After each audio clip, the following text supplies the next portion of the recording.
This is how I would recommend tailoring your nutrition towards weight loss. So the very first thing you need to understand when it comes to weight loss is energy balance. So energy balance 101 is essentially calories in and calories out, but there's a little bit more to it than that. So on the calories inside, you have everything you eat and drink. I think everyone can grasp that side. But on the calories outside, there's a little bit more to it.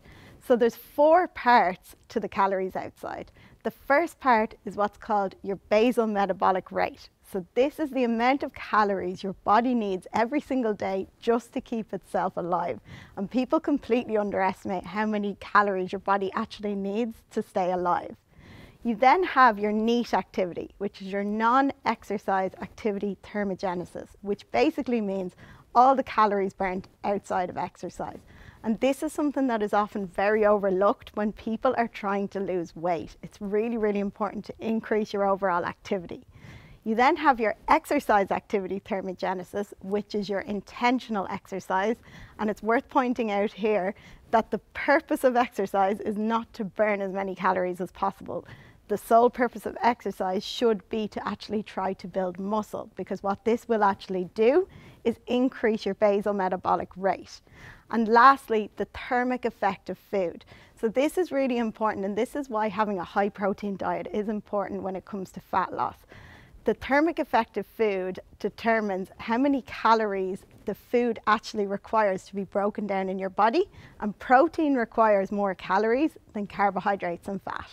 So when you're looking to drop body fat, the most important thing is a calorie deficit. So the best way to do this is to calculate out your maintenance calories. You will actually usually find calorie calculators online, and then put yourself in a slight deficit of about 20 to 25%.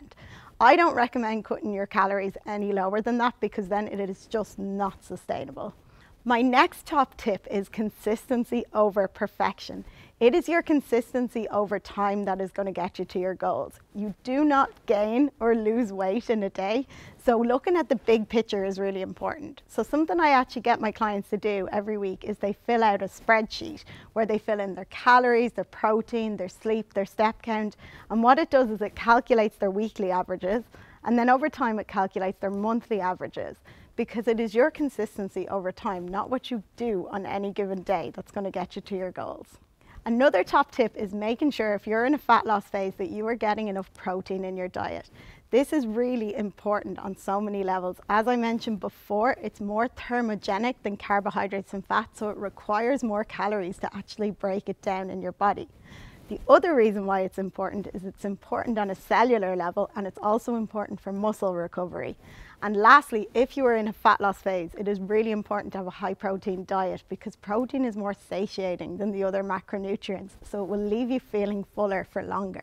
My last tip here is food quality. So even though from a fat loss standpoint, the most important thing is a calorie deficit, it is important what you fill those calories with. So yes, essentially you could drop weight by just eating McDonald's all the time, but you're not going to feel great.